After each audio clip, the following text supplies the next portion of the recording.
ക്രിസ്തുവിൽ സ്നേഹബഹുമാനപ്പെട്ട സിസ്റ്റേഴ്സ്, മാതാപിതാക്കന്മാരെ, സഹോദരി സഹോദരന്മാരെ, അകലങ്ങളിലും ഭവനങ്ങളിലും ആശുപത്രികളിലും ഇരുന്ന് ഈ ദിവ്യബലിയിൽ പങ്കുചേർന്ന് പ്രാർത്ഥിക്കുന്ന എൻ്റെ പ്രിയപ്പെട്ട ദൈവജനമേ, ഈ നല്ല ദിനത്തിൻ്റെ എല്ലാവിധ നന്മകളും പ്രാർത്ഥനകളും ഒത്തിരി സന്തോഷത്തോടെ സ്നേഹത്തോടെ നിങ്ങൾക്ക് നേരുന്നു.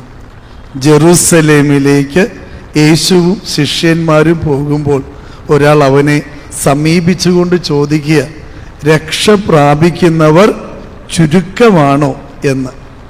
ഈ ചോദ്യത്തിന് ക്രിസ്തു നൽകിയ മറുപടി, ഇടുങ്ങിയ വാതിലിലൂടെ പ്രവേശിക്കുവിൻ എന്നുള്ള മറുപടിയാണ്. അപ്പോൾ അടുത്തൊരു ചോദ്യം, ഏതാണ് ഇടുങ്ങിയ വാതിൽ എന്നുള്ളതാണ്. ജെറൂസലേമിലേക്കുള്ള യാത്ര എന്ന് വെച്ചാൽ കുരിശിലേക്ക്, മരണത്തിലേക്കുള്ള കർത്താവിൻ്റെ യാത്രയാണ്. ഈ യാത്രയിൽ കുരിശിൽ അവൻ കിടന്ന് അവസാനത്തെ ഒരു ദൃശ്യം എന്താ? അവൻ്റെ പാർശ്വം ഇങ്ങനെ കുത്തി തുറന്നുകൊണ്ട് അവൻ മരിച്ചു എന്ന് ഉറപ്പാക്കിയ സംഭവമാണ്. ഇപ്രകാരം തുറക്കപ്പെട്ട അവൻ്റെ ചങ്കില്ലേ, പാർശ്വമില്ലേ, അതാണ് സ്വർഗരാജ്യത്തിലേക്കുള്ള രക്ഷയിലേക്കുള്ള വഴി എന്ന് ക്രിസ്തു പറഞ്ഞു തരിക.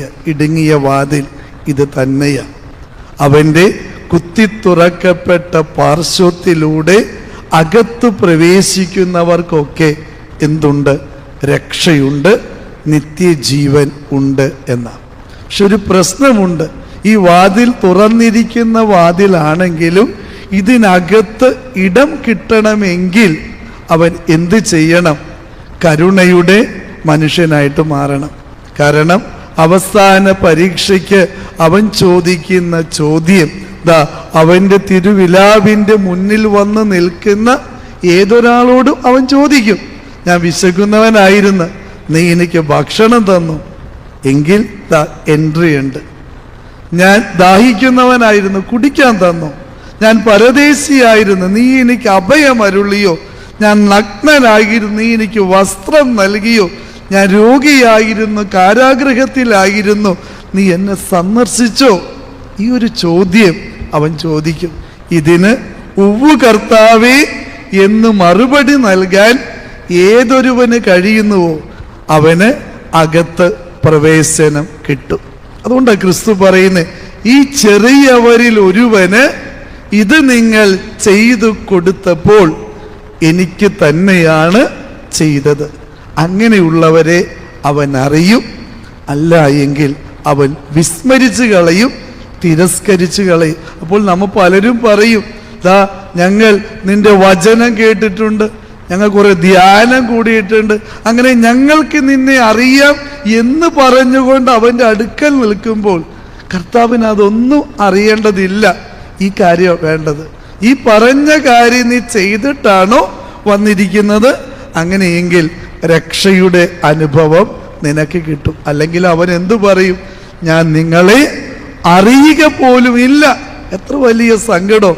നമുക്കറിയാമെന്ന് കരുതുന്ന ഒരുവൻ അവൻ്റെ അടുക്കൽ ചെല്ലുമ്പോൾ അവൻ ചോദിക്കുക, നീ ആരാ?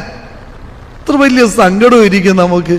അതുപോലെയുള്ള ഒന്നായിരിക്കും നമുക്ക് ലഭിക്കുക.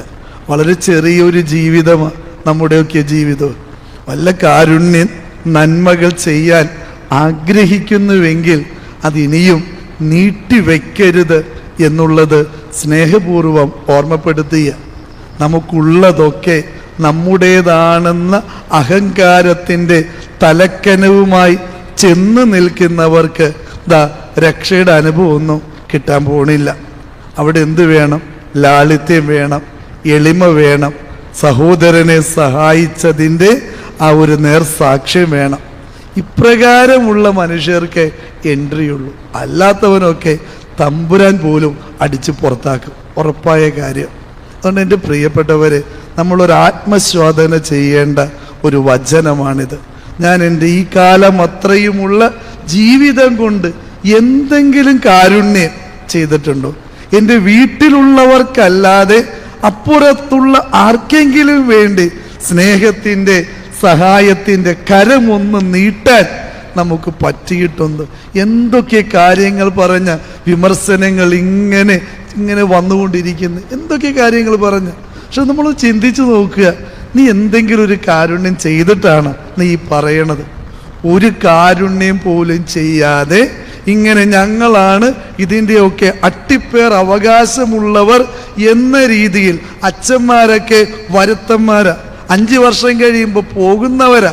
അതുകൊണ്ട് അവരതും ഇതൊക്കെ പറയും, അതൊക്കെ കേട്ടിട്ടൊന്നും ചെയ്യാനൊന്നും പറ്റൂല എന്നൊരു നിലപാടാണ് എൻ്റെ പ്രിയപ്പെട്ടവരെ കുറച്ച് പേർക്കെങ്കിലും ഉള്ളതെങ്കിൽ തീർച്ചയായും അതൊക്കെ പണിഷബിൾ ഒഫൻസായിട്ട് പിന്നീട് മാറും. കാരണം എന്താ, ഏതൊരു ഇടവകയിലും ഒരു വികാരി അച്ഛനെ ഏൽപ്പിച്ചിട്ടുണ്ടെങ്കിൽ അത് അച്ഛൻ്റെ ഉത്തരവാദിത്വമാണ്. ഒരു വീട്ടിൽ കുടുംബനാഥൻ്റെ ഉത്തരവാദിത്വം എന്താണോ അത് തന്നെയാണ് ഒരു ഇടവകയിൽ വികാരി അച്ഛൻ്റെ ഉത്തരവാദിത്വം. ഇവിടെ കുറേ പേരൊക്കെ ഉടുപ്പും തയ്ച്ചിരിക്കുകയാണ് വികാരിച്ചന്മാരാകാനായിട്ട്. വല്ലാത്ത സങ്കടമാണ്, മനസ്സിലായ? അതിന് കുറച്ച് പണിയുണ്ട്. അല്ലാതെ ഒന്നും ഇങ്ങനെ ഉടുപ്പ് തയ്ച്ചത് കൊണ്ടൊന്നും വികാരി അച്ഛൻ്റെ ഉടുപ്പിട്ട് നടന്നത് കൊണ്ടൊന്നും വികാരി അച്ഛനാവില്ല. അതൊരു ഫാൻസി ഡ്രസ്സ് പോലെ ആവുള്ളൂ. അപ്പം അതുകൊണ്ട് എൻ്റെ പ്രിയപ്പെട്ടവരെ, ഏതൊരു വികാരി അച്ഛനും ആ വികാരി അച്ഛൻ്റെ ഉത്തരവാദിത്വവും ചുമതലകളൊക്കെ ഏൽപ്പിച്ചിട്ടുണ്ട്. അതനുസരിച്ച് അച്ഛൻ ചെയ്യും. അച്ഛനെയും ഭരിക്കുന്ന മെത്രാന്മാരും മാർപ്പാപ്പമാരും ഒക്കെ ആയിട്ടൊക്കെ നമ്മൾ മുന്നോട്ട് വന്നിട്ടുണ്ടെങ്കിൽ അതൊരു ശരിയായ നടപടിയല്ല എന്നുള്ളതും എൻ്റെ പ്രിയപ്പെട്ടവരെ നമ്മൾ തിരിച്ചറിയണം. അപ്പോൾ ഇടുങ്ങിയ വാതിൽ എന്നുള്ളതിൻ്റെ ഒരു അർത്ഥം എന്താ? അംഗീകരിക്കേണ്ടവനെ അംഗീകരിക്കാൻ പഠിക്കണം. അതൊരു ഇടുങ്ങിയ വാതിൽ തന്നെയാണ്. അതല്ലാതെയൊക്കെ വന്നിട്ടുണ്ടെങ്കിൽ നടക്കില്ല. ഒരു ഇടവകയിൽ ഒരു വികാരിച്ചനെ പോലെയാണ് കുടുംബത്തിൽ മക്കൾക്ക് മാതാപിതാക്കന്മാർ. മക്കളെ സംബന്ധിച്ച് അവരുടെ ഇഷ്ടമനുസരിച്ച് വീട്ടിൽ നിന്ന് ഇറങ്ങി പോകാനോ തോന്നുമ്പോൾ കയറി വരുവാനുള്ള ഇടമൊന്നുമല്ല. മാതാപിതാക്കന്മാരോടുള്ള വിധേയത്വത്തിൽ മക്കൾ എപ്രകാരമാണോ അപ്രകാരമാണ് ഒരു ഇടവകയെയും സംബന്ധിച്ചടുത്തോളം എന്ന് തിരിച്ചറിയണം. അതുകൊണ്ട് ഇടുങ്ങിയ വാതിൽ എന്ന് പറയുന്നത് അവൻ്റെ തുറക്കപ്പെട്ട ആ വിലാപ് തന്നെയാണ്. ആ ചങ്കിൻ്റെ മുമ്പിൽ നിൽക്കുമ്പോൾ നീ എത്രത്തോളം നിൻ്റെ സഹോദരനെ സ്നേഹിച്ചിട്ടുണ്ട് എന്നൊരു ചോദ്യത്തിന് ഉത്തരം കൊടുക്കേണ്ടി വരും. ഉറപ്പാണ്. നീ എത്രത്തോളം കരുണ കാണിച്ചിട്ടുണ്ട് എന്നതിന് നീ ഉത്തരം കൊടുക്കേണ്ടി വരും. ആ സമയത്ത് ഞാൻ പിന്നെ പറഞ്ഞതുകൊണ്ടൊന്നും ഒരു കാര്യമില്ല. അതുകൊണ്ട് ഇനിയെങ്കിലും, കഴിഞ്ഞത് പോട്ടെ, ഇനിയെങ്കിലും സ്നേഹത്തിൻ്റെ, കരുണയുടെ, കരുതലിൻ്റെ ജീവിതമായി തമ്പുരാനെ ഞങ്ങളുടെ ജീവിതങ്ങളെ മാറ്റണമേ. നിൻ്റെ കുരിശിൻ്റെ വഴി, നിൻ്റെ തിരുവിലാപിൻ്റെ മുന്നിൽ നിൽക്കുമ്പോൾ രക്ഷ പ്രാപിക്കുന്നവരുടെ ഗണത്തിൽ ഞങ്ങളെയും ചേർക്കണേ എന്ന പ്രാർത്ഥനയോടെ ഈ ബലി നമുക്കർപ്പിക്കാം.